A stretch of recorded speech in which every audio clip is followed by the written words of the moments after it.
вечери од моја страна. Еве на шестата тема пред нас за проучавање. Верувам дека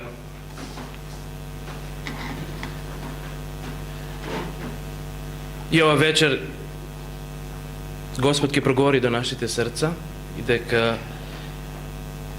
ќе има што да и понесемо од ова место, да се охрабриме, да се оснажиме, да се мудриме, а и воедно да се подучиме како подобро да го живееме овој живот кој што Бог ни го дал на оваа планета.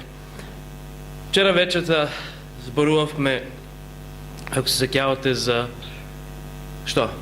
Јас сум пат, вистина и живот, вели Исус Христос, така. И ако погледнете животот кој што го имал Исус Христос, изобилува со средби. Вчера вечерта спомнавме и за средбата која што Исус Христос ја имал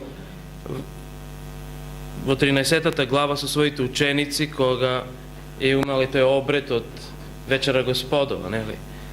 Али тоа не е единствената средба која што Исус Христос ја имал. Има уште многу средби кои што се запишани во Евангелието по Јован. Во 13-та глава, кажавме вчера, немавме доволно време да истражуваме, али Исус Христос пред да го сподели лепчето и виното кој што го имал, или гроздовиот сок со своите ученици, тој оставил нешто во аманет на неговите следбеници, а тој аманет се вика обред на понизност, кога на своите ученици Исус Христос им ги измил нозете. Зборувавме пред неколку вечери и за средбата која што Исус Христос имал во Кана Галилејска, кога еден брачен пар го сочувал од понижување. Зборувавме исто така и за Никодим, нели? И за средбата помеѓу Исуса Христа и Никодима. И сите овие средби на еден начин го допираат и нашиот живот. Може би еден од нив или два, не знам како кој, може себе да се пронајде во овие теми. Денеска ќе гледаме една друга важна свеченост на која што Исус Христос бил присутен. И текстот во Евангелие по Јован вели, а Исус отиде на Маслинска гора. Ова е место каде што Исус Христос најчесто бивствувал со своите ученици или насамо одел да се моли, да се охрабри, да се оснажи, да добие нова сила и снага и мудрост и упатство од Бога што треба да прави следно. И ако гледате текстот кој што го имаме пред нас, мораме да имаме еден увод во 8 глава, затоа што 8 глава е след на она што претходно го имаме во 7 глава. Вели, потоа одеше Исус по Галилеја, не сакаше да оди во Јудеја. Од која причина? Зашто јудејците сакаат да го убијат. Ова е веќе последниот дел од Христовата служба на нашава планета. Исус не сака да оди во Јудеја. Вие знаете, неколку пати го читавме тој текст дека Исус вели, уште не дојде мојот час, нели? И вели се приближуваше пак јудејскиот празник Сеница.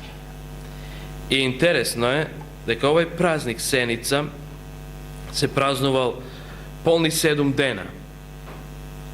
И еден од трите празника кои што евреите обавезно морале да бидат присутни. Морале од сите краишта на светот да се сјата да дојдат, ќе видите подоцна, значи тоа пак можеби ќе повториме, али да дојдат во Ерусалим. И додека Исус Христос, кога ќе читате текстот, ја би сакал да заедно, ако ги носите вашите Библии, би било интересно да го следите тоа. Во 7 глава, значи, читавме 1 и 2 стих, дека доаѓа тој празник Сеници, Христовите браќа му велат да тој слези заедно со нив и ако сака да има влијание кај луѓето, сега е момент кога треба тоа да го направи јавно, за да луѓето може да го признат и да го прифатат како Месија. И Исус Христос им вели, не, моето време уште не е дојдено во 6 стих. Уште не е време за тоа јас да слезам долу. Мада Исус после ова што им рекол на своите браќа дека нема да иди, подосна заминува, потајно заминува, за да види што се случува. И ако читате од 10 стих, само да видам кој го имаме, 16 и 17, али од 10 стих ако читате вие, ќе видите дека Исус се наоѓа на тој празник, али потајно доаѓа, скришом. Не сака да се открие јавно пред луѓето, затоа што очигледно не сакал да предизвика некоја нова бура и нов проблем за да го поремети планот кој што го има и кој што е зацртан пред него и кој што треба да го оствари. И Исус ги слушал луѓето што разговараат. И слушате го 12 стих, вели: и многу расправи имаше меѓу народот за него. Едни зборува добар е, а други велеа не, туку го заблудува народот. И што е интересно, Јован бележи дека но никој не зборуваше за него отворено поради страф од јудејците. Очигледно се плашале од овој народ дека може нешто пакосно да направи. И тогаш ги имаме овие текстови 16 и 17 стих. Тогаш им одговори Исус и рече: учењето мое не е мое, туку на оној што ме прати. И ако некој сака да ја врши волјата негова, ќе разбере дали е ово учење од Бога или јас самиот од себе зборувам. Исус сака да каже дека ова што го он изнесува не е негово, не е тоа оно што самиот он го измислил. Некош можеме и ние самите се зачудиме кога некоја реченица ќе ја кажеме пред луѓето, ќе кажеш: "О, чекај, од каде ми дојде сега ова, не?"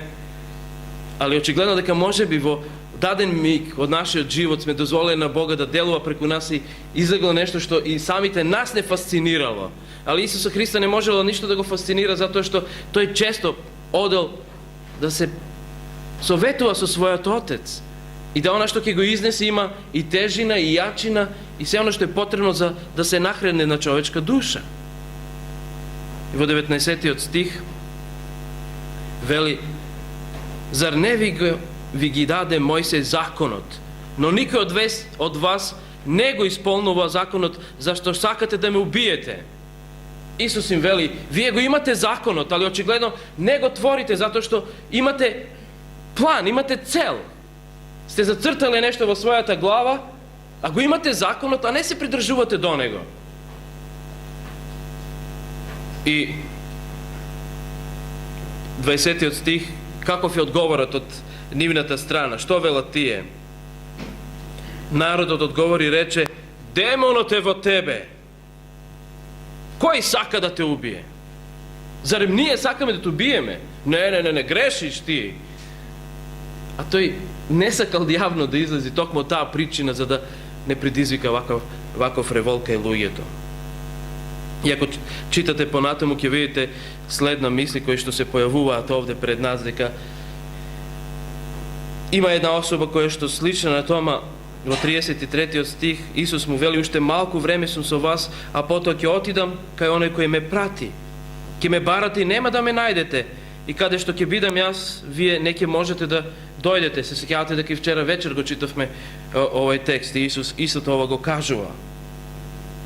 И подосна следува Христовиот говор дека он е жива вода, откако уствари и жива вода ќе потече од неговите следбеници, оние кои што ќе дозволат на Духот Свети да работи преку нив, ќе може и преку нив да излези, значи, жива вода да потече.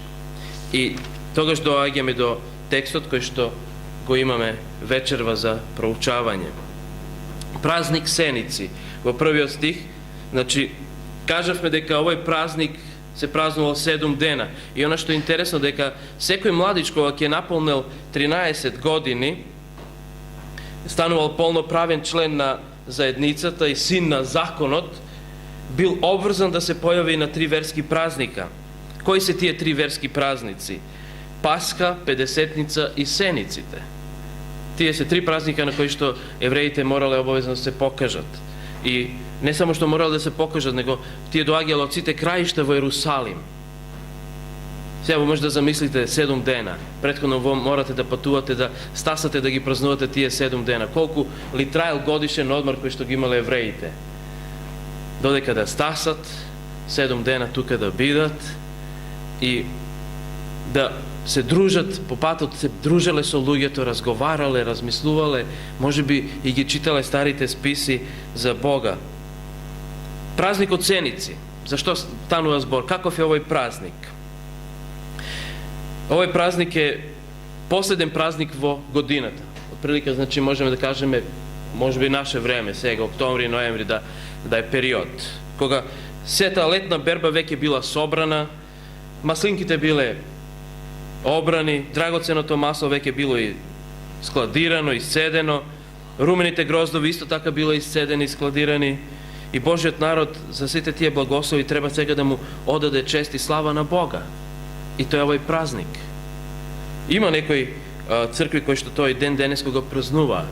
Јас знам во Војводина една црква во Хајдукова која што има, они го нарекуваат ден на благодарност, кога ги донесуваат плодовите. Пошто Хајдуковачката црква се сите земјоделци тамо, и тоа е интересно да погледнете каков песок имаат, а какви плодови донесуваат, какви јаболки се раѓаат.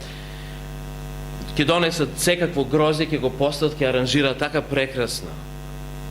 Ден на благодарност. Всушност сениците било на еден начин ден на благодарност, да му се заблагодари на Бога за оно што Бог го направил во изминатиот период, за сите тие благослови кои што им ги дал.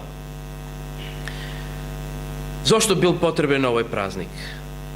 Кажавме, тие треба да ги потсети луѓето дека Бог својата заштитничка грижа ја покажал над нив.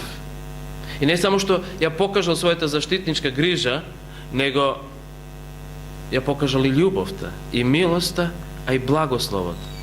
Да имаат во изобилие храна за период кој што ќе следува.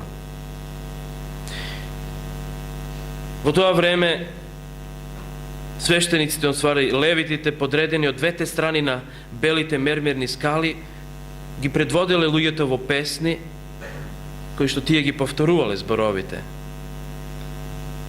Додека подоцна, вели, посебно време било времето за централниот обред, кога свештеникот зимал вода од потокот Кедрон и внесувајќи го во храмот, го турал заедно со виното во садот, посебно одреден за оваа пригода. Течноста до овој сад заминувала со посебно спроведени цевки назад во Кедрон, и ова е представувало водата која на чудесен начин потекла од карпите кога евреите патувале низ пустината. Знаете, цела таа символика, цело тој ритуал требало да ги потсети на она што Бог направил за нив, излез.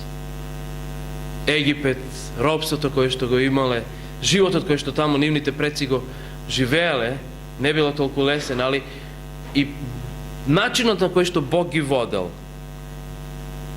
И некаде на половина од седмицата, од празникот, Исус, како што кажавме, влегол во храмот и ги поучувал луѓето.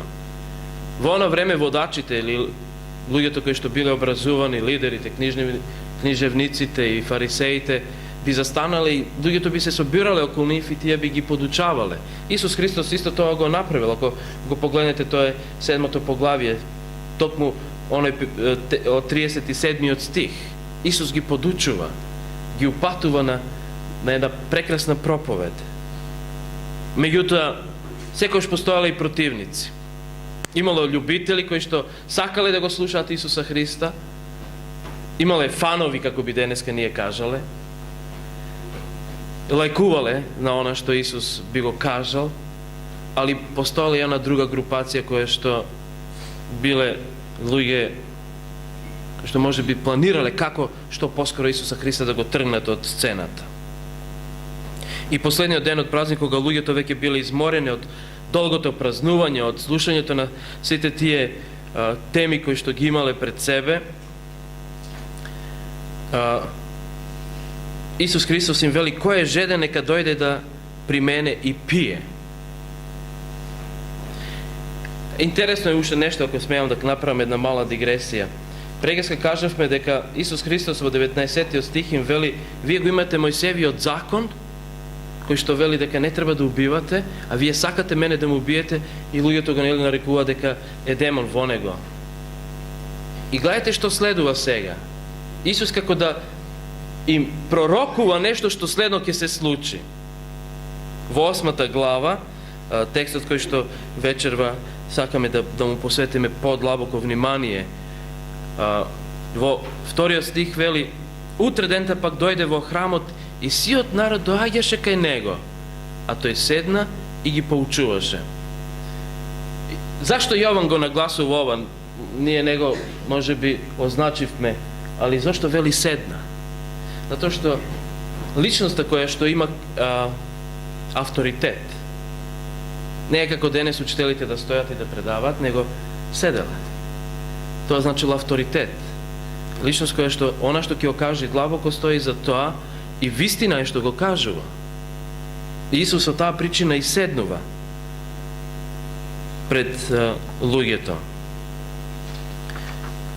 И очигледно дека луѓето во него препознале некој кој што има тежина во своите зборови. Има нешто што може да им подари. Текстот вели понатаму, ако погледнете, тогаш и книжниците и фарисеите доведоа кај него жена фатена во прелюбодејство, ја поставија на среде. Прашање кое што би го поставил во овој момент себе си и вам: каде е другата особа?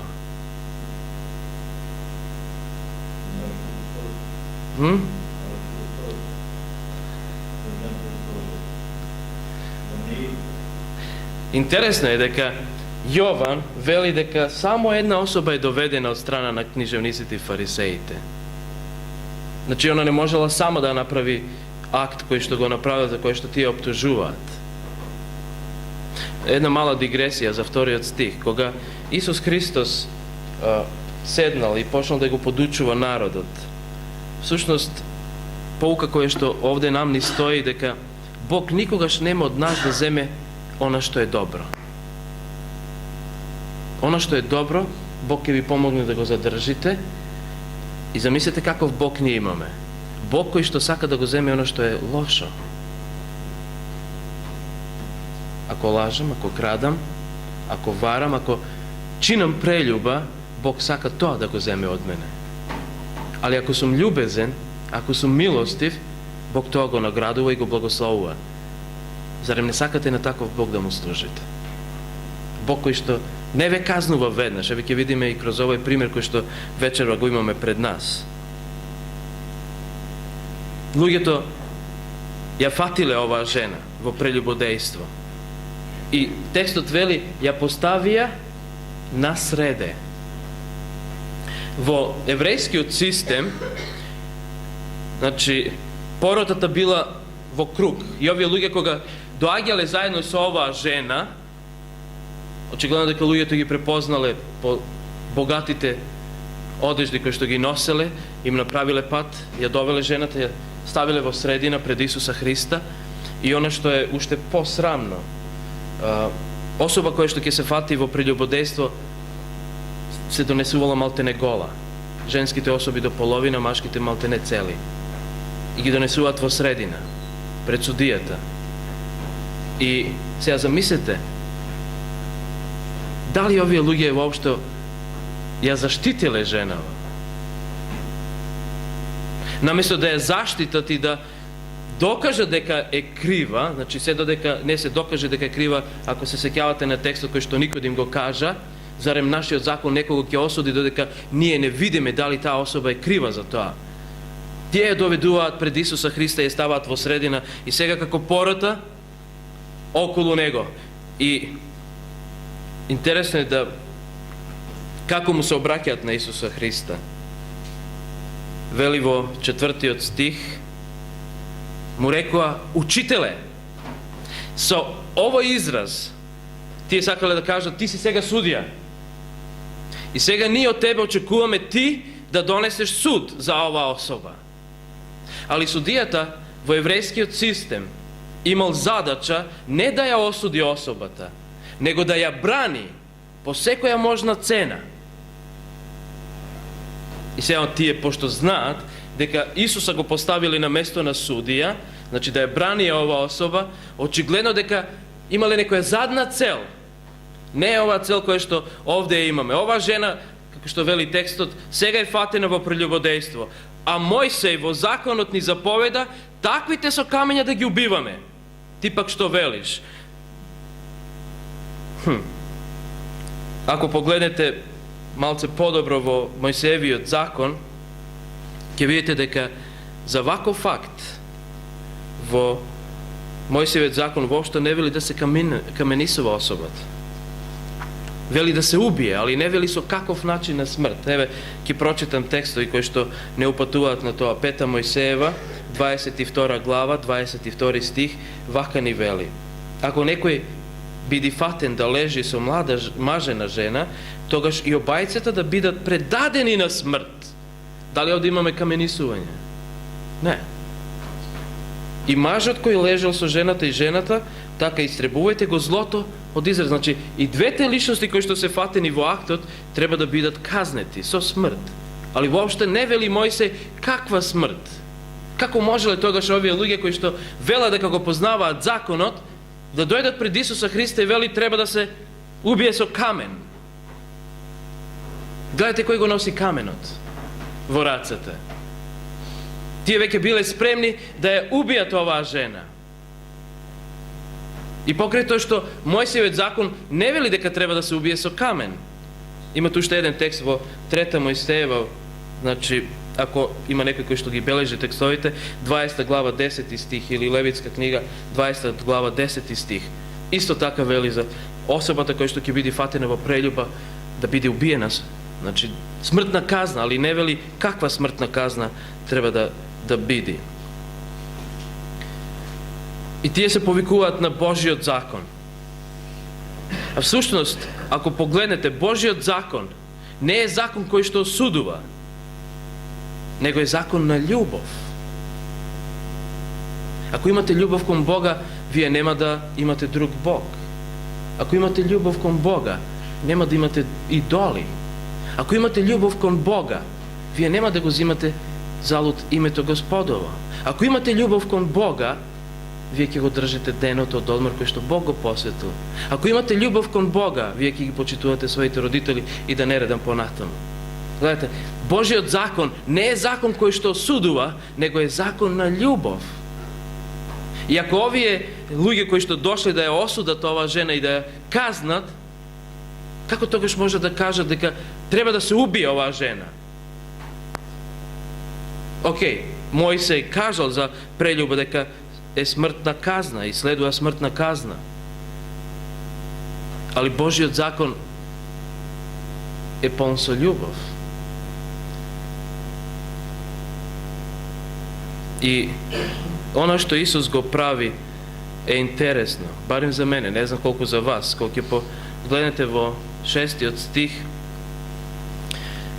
вели Јован, тоа го рекоа за да го искушат и да го обвинат. Значи, нивната цел, оваа жена всушност била ништо друго него примка или замка со која што сакале Исуса Христа да го фатат.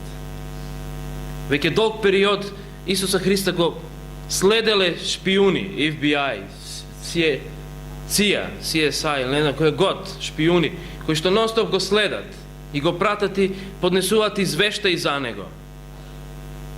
И пошто не можеле на никаков друг начин да му придат и да го фатат на дело, одбрале тие да се погрижат на ваков начин. Предпоставувам дека всушност овие луѓе се тоа било веќе наместено. Зашто? Затоа што прегиска кога ве прашав каде е другата личност која што и била во акт со оваа особа, ја нема. Тие како следбеници, како исполнители на законот, требале да ја донесат и другата личност. Али очигледно дека тие таа другата личност ја пуштиле на слобода, затоа што тие ја побарале за да им заврши некоја работа. Дали овде можеме да најдеме поука за нас денеска? Дали некогаш ние се служиме на ваков подмол начин на некого нешто да му направиме лошо? Тие сакале да го искушат и да го обвинат, вели Јован. И текстот вели понатаму, а Исус се наведна долу и почна со прст да пишува во земјата или по земјата, не гледајки. Колку пати Бог пишува? Ајде да се договориме. 3 пати или 2 пати? 2 пати. Кој ќе даде повеќе? 3 пати. Првиот пат Бог пишувал на камените плочи со својот прст. И приметете, да, на 10 Божји заповеди. Приметете каде пишува, на што пишува, каков е материјалот. Камен. Очигледно Бог сакал да тоа остане нешто во трајност. Вториот пат, каде пишувал Бог? На фараонскиот, не на фараонскиот цар, него на вавилонскиот цар. Да. Му пишал: мене теке луфар син. Измерен си и се најден лесен. Кога нозете му клецале и кога Вавилонското царство паднало. И еве го третиот пат кога Исус Христос пишува. Али на каков материјал сега Исус пишува? На земјата, на прашина. Ке видиме што пишувал. Нема текстот однапред да ви кажам дека текстот не преудицира да ни каже што пишува, али можеме да претпоставиме од оно што ќе следи после од страна на луѓето. Исус вели се наведна долу и почна со прст да пишува во земјата, не гледајќи ги. Сетете се на оној текст кој што го читавме на почетокот во 2 глава. Но самиот не им се доверуваше, бидејќи ги познаваше сите, 24-25 стих, и немаше потреба никој да му сведочи за кого? За човекот, бидејќи самиот знаеше што има во човекот. Ако го знаеме ова, тогаш дали Исус Христос ги знаел овие луѓе кои што ја довеле оваа жена во акт кој што тие ја фатиле? За лицето тоа било нели наместено? Дали Исус ги познавал нивните животи? Јас, драги мои, би бил слободен и храбар и да кажам, да, и како добро ги познавал нивните животи Исус Христос. И сега Исус Христос се наведнува и пишува нешто. Али една мала дигресија. Кога ние како луѓе ќе оптужиме некого, нема да уперам во никого рака, кога ќе оптужиме некого како што овие луѓе оптужиле, овој прст ја оптужува жената и вели крива е за прељубата што ја прави. Али, драги мои, палецот покажува дека и Бог е крив, јас велам. И уште нешто, 3 прста вела дека сум јас крив. Дали сте го знаеле ова? Значи, кога ќе кажете на некого крив си, еден прст покажува кон него дека е крив, колку кон вас покажуваат? 3. Кој е повеќе крив? 3 прста, јас. Дали ова може нешто да ни каже денеска и вечерва? Да некогаш се воздржиме од осудата кон некоја личност во животот кога ќе кажеме крив си за нешто? Затоа што треба да го преиспитам својот живот и да видам колку сум јас крив, па да можам да осудам или да кажам. Сушност, Исус Христос не ни дава ни прилика, ни можност ние некого да судиме. Исус Христос вели, дозволете јас да судам и немојте вие да се светите, затоа што е моја освета, вели Исус Христос на едно место. Во 7 стих, кога продолжија да го прашуваат, тој се исправи и им рече: кој од вас е без грев? Прв нека фрли камен на неа.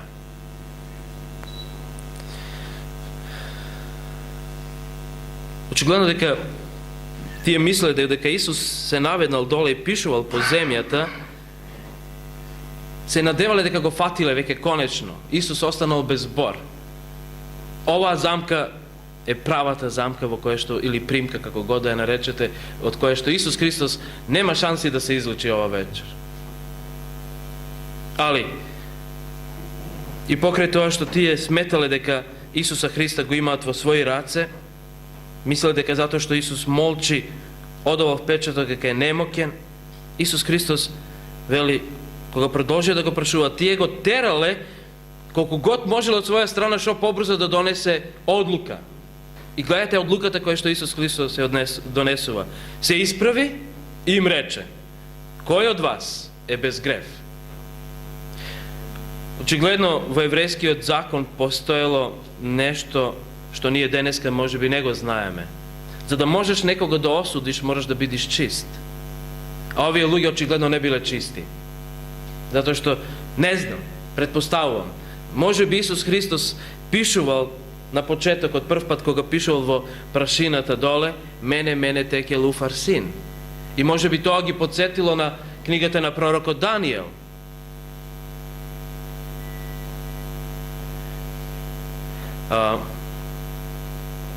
Не знам, искрено да ви кажам, што е, али знам дека Светото Писмо кажува за оние кои што прават нешто што не е добро. Во изреки, мудриот човек ќе рече, кој копа јама, ќе падне во неа, и кој тркала камен угоре, врзне го ќе се врати.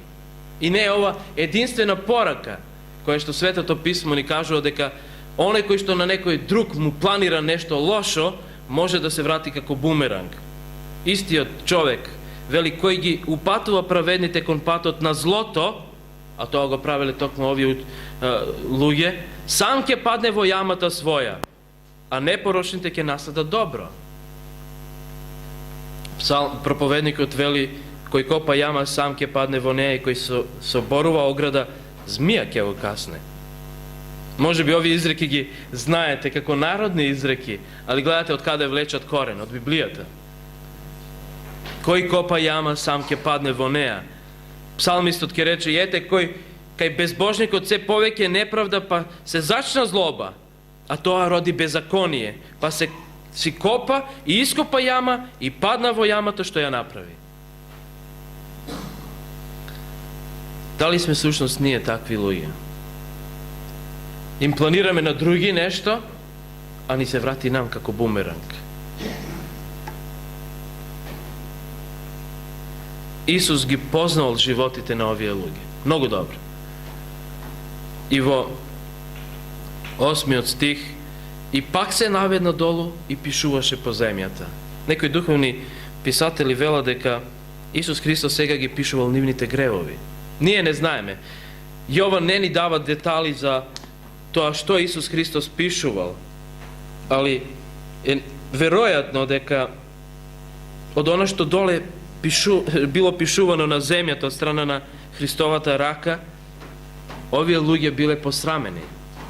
Во 9 стиха вели, а тие штом го чуја тоа, бидејќи совеста ги гризаше. Зошто би ги совеста гризла? Очигледно дека виделе нешто доле што не им годело на нивната душа. Се разотидоа еден по еден, и пазите го редоследот, почнувајќи од кого? Од најстарите па до последните. Останаа само Исус и жената која стоеше насреде. Дали ова ја открива природата наша? Какви сме сушност ние луѓето? Вели дека од најстарите кои што биле тука присутни, кои што очекувале да фрлат камен врз оваа жена, наместо да ја заштитат и да се потрудат од своја страна колку год може тие да направат заштита за неа, тие очекувале да каменот кој што веќе им бил спремен во нивната рака да го фрлат врз жената. А Исус Христос е единствена личност која што стои и ја брани, како прав вистински судија. Ако смеам, и ако ми дозволите, би направил една мала дигресија. Господ Исус Христос сега стои на небото и посредува за нас. Не знам колку сте свесни за тоа, или колку сте читали од Светото Писмо да го знаете тоа. Али Исус Христос на вистина стои сега пред престолот и посредува за нас, се моли за нас. Нашите молитви Исус Христос ги принесува пред Отецот. Ги изнесува. Дали би сакале да имате ваков судија, кој што ќе ве брани? Или би сакале да имате судија кој што едва и чека да ве осуди? Како судија би одбрале вие? Не морате да ми одговорите. Јас сум за првиот, кој што ќе стои и ќе ме брани. По било која цена. Ако погледнете, Исус Христос ја бранел оваа жена и цената ја знаете која е? Јован 3:16. Зашто Бог толку го возлюби овој свет, да го даде својот единороден син, да секој кој што ќе поверува во него не загине, туку да има живот вечен. Тоа е цената која што судијата ја платил. Да, кој верува во Исуса Христа ќе има живот вечен. To je ono što Isus Христос и сака да секој негово чедо го доживее тоа, да поверува во него. Имавме ние тука, не го кажавме затоа што велам, драги мои, ова евангелие е прекрасно евангелие, али од оние луѓе кои што биле фанови, љубители на Исуса Христа, има луѓе кои што поверуваа во 7 поглед кој ќе читате. Еве, за домашна задача, кога ќе отидете дома, земете, прочитајте го 7 и 8 поглавие, полека, на мир. Ќе видите дека има луѓе кои што поверувале во Исуса Христа и го прифатиле. Порака за нас вечерва е дали ние ќе го прифатиме, дали ние ќе поверуваме во Исуса Христа и дали ќе му дозволиме да тој биде и наш судија, или ќе бидеме дел од она толпа на луѓе кои што држат камен во рака и едва чекат само да го фрлат каменот врз другава особа. Затоа што прстот кој што укажува на таа особа е страшен прст. Али се уште пострашни, драги мои, трите прста кои што нас не осудуваат и укажуваат дека ние сме уште поголеми грешници и треба да го преиспитаме нашиот живот. Може би Исус Христос тоа им го кажал и нив. И затоа вели, почнувајќи од најстарите па до последните, си разотидоа. Заминаа од местото каде што мислеа дека конечно Исуса Христа ќе го фатиме. Нема кај да бега.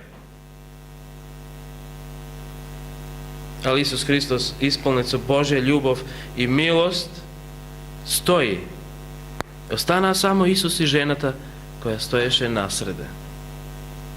Не знам, можете филм сега во својата глава да направите. Може би тие луѓе кои што ја довеле оваа жена, може би тие самите правеле прељуба со неа. И Исус ги напишал деновите кога тие биле со неа. И заминале од таа причина затоа што виделе дека Исус знае каков е нивниот живот. Дали Исус го знае мојот и твојот живот? Од почеток до крај. Секој миг од нашиот живот Исус го знае. И во 10 стих вели, а кога се исправи и не виде никого освен жената, Исус и рече, жено, каде се оние што те обвинуваат? Никој ли не те осуди? Приметете го изразот кој што Исус Христос го користи овде. Се сеќавате ли што кажавме за него? Кога имавме предавање во врска со свадбата во Кана Галилејска, дека Исус Христос и на својата мајка се обраќа со овој збор жено. Всушност Исус Христос покажува љубезност, нежност кон оваа особа која што пропатила во својот живот, која што очекувала некој кој што ќе застани на нејзина страна и ќе ја заштити. Доволно е што совеста ја оптужувала за она што го направила. Може би било толку криво што тргнала по тој пат. Може би нам ни е криво во нашиот живот што сме тргнале по тој пат и пороците кои што ги имаме и гревовите кои што ги имаме ги носиме како терет на својот грб. Али Исус Христос, драги мои, вечерва е тука кој што сака да ве ослободи од казната за грев. Исто како што ја ослободил и оваа жена. Исус Христос се обраќа, жено, каде се оние што те обвинуваат? Никој ли не те осудува? Исус секогаш сака да не заштити од понижување. Тоа го направил во Кана Галилејска. Го заштитил овој млад брачен пар. Еве повторно Исус Христос заштитува една особа. Тој сака личен однос со секој од нас. Заедница, средба. Исус Христос во таа прилика имал средба со оваа жена која што била веќе осудена на смрт. Незината казна навистина била смртна казна. Али очигледно дека Божја љубов ја ослободила од казната за смрт. И во 11 стих таа рече, никој Господи. Тогаш Исус и рече, ни јас не те осудувам, оди си и немој повеќе да грешиш. Дали би сакале овие зборови да бидат упатени вам? Дали би сакале да ги чуете, дека Исус Христос вам ви ги упатува оваа вечер? Ни јас не те осудувам. Драги мои, оди си и немој повеќе да грешиш. Тоа е пораката која што Господ Исус Христос сака да ни каже вечерва. Сака да не ослободи од теретот кој што го носиме во својот живот, од гревовите кои што ги носиме. Затоа што Исус Христос рекол дека предете ми ги мене, јас ќе ги земам. Не мора вие да се оптеретувате со нив. Ни јас не те осудувам. Оди си и немој повеќе да грешиш. Тоа е она што Исус ни го упатува нам. Драги мои браќа и сестри христијани, вистината е следна, дека сите ние се наоѓаме во ваква положба како оваа жена. Моја желба да, како луѓе кои што може би ја препознаваме својата слабост и мана и своите гревови, да му дојдеме кај Исуса Христа и да кажеме: Господе, ни јас не сакам да бидам осуден, затоа што знаете дека Светото Писмо ни кажува следно во Римјаните 3 глава 23 стих: сите сгрешија и лишени се од славата Божја. Апостол Павле во ова исто послание ќе рече дека казна за греф е смрт. Али, драги мои, не смрт која што ние мислиме дека луѓето денеска умираат, него смрт за секогаш, вечна смрт. За таква смрт зборува Библијата. Сите сгрешија, значи не вели само едни, овој или онаа нација, овој народ или оној народ, него Библијата е јасна и гласна и вели сите сгрешија и лишени се од славата Божја. Нема ја. Ако ја препознаеме својата грешност, Бог ќе ни ги упати и овие зборови кои што вечерва ги чувме. Познат христијански писател Клайв Стейлс Луис во своето познато дело Христијанство пишува дека тоа што се наоѓаме во грешна состојба е најголема неволја на човечкиот род. Решението е, како тој пишува, да човекот го положи своето оружје пред се, да се извини и разбере дека е на погрешен пат и да се подготви да живее нов живот. Овој чин на предавање и враќање наназад со полна брзина Луис го нарекува покаяние. Дали може би во својот живот ние, може би сега, моментално чувствуваме да се каеме за оно што сме го правеле. Ако го чувствуваме тоа, тоа е добар знак. Знак дека Божјата сила, Духот Свети работи на нас. Ние криво за оно што сме го правеле во животот и сакаме да се покаеме, и сакаме да го исправиме патот по кој што живееме. Евреите тоа го нарекувале шув. Ако сум бегал од Бога, за 180 степени се свртувам и сега одам кон Бога. Тоа е шув, тоа е покаяние.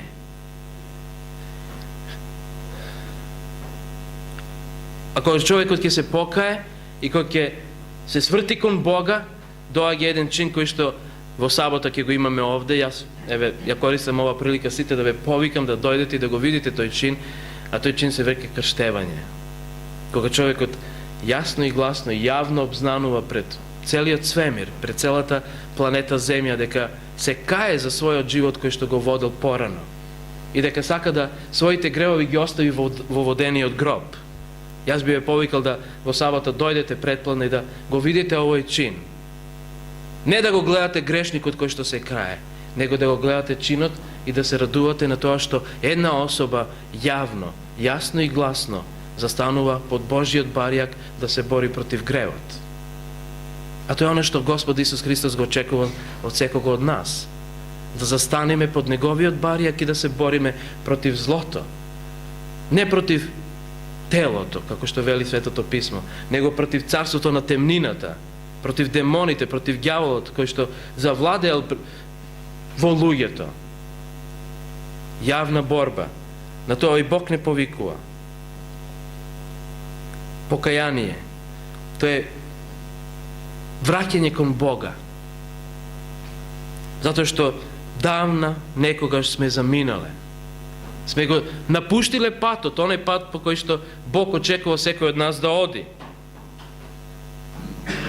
Може би некој од вас ќе си постави сега и прашање како човек да се покае?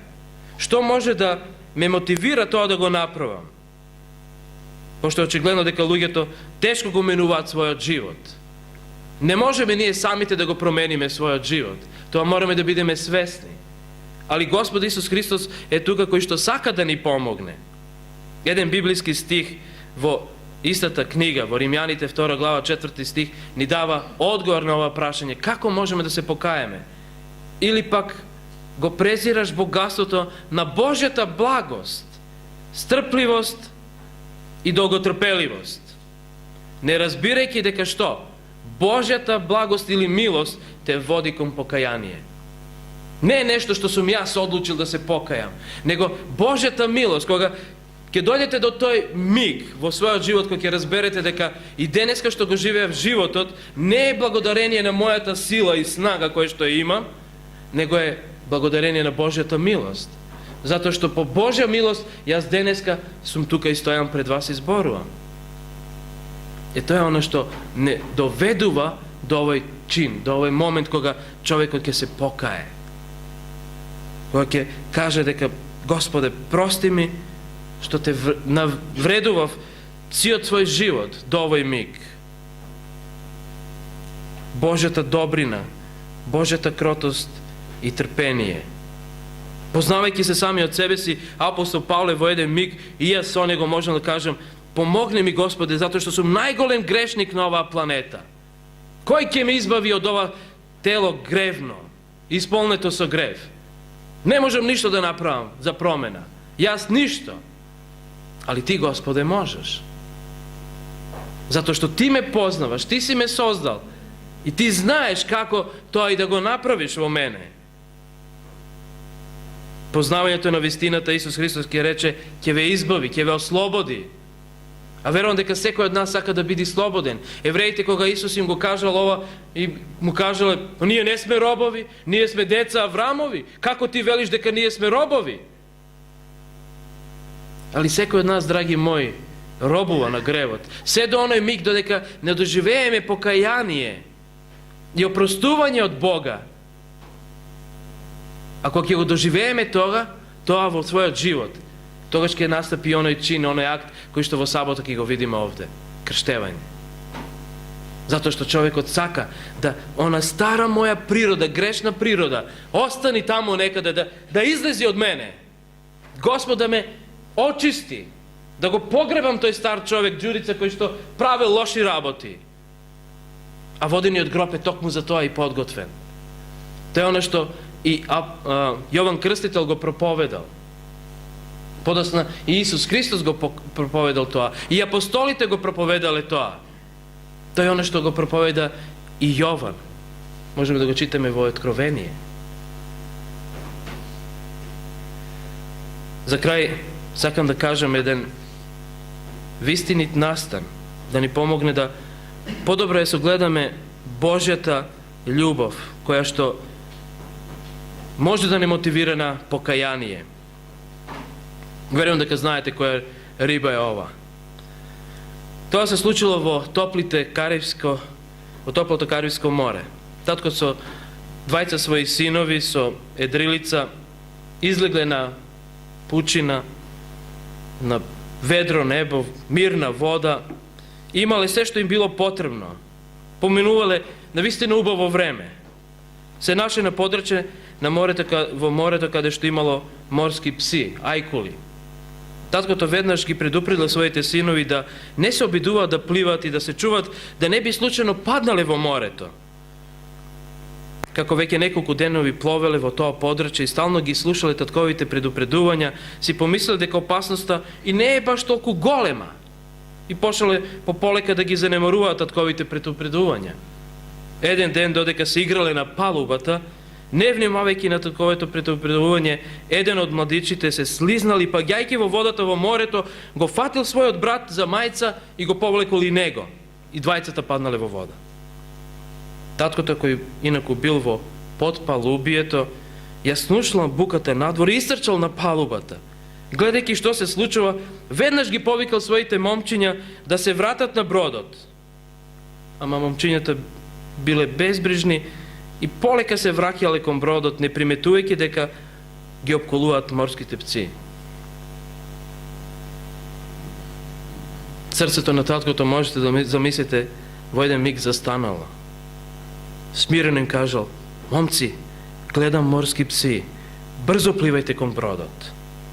Момците мислеле дека таткото повторно само ги предупредува, без голема потреба, па си пливале пополека кон бродот. А морските пси се повеќе го смолувале обрачот околу овие момци. Таткото видел само едно решение. Го фрли појасот за спасување во водата, кој бил приврзан за бродот, и тоа кон синовите, ги засекол своите вени на своите зглобови над шаката, скокнал во водата и колку можел побрзо почнал да плива во спротивна насока од насоката каде што се наоѓале неговите синови. Момците биле чудовидени како, ама многу брзо ја увидели причината за постапката која ја направил нивниот татко.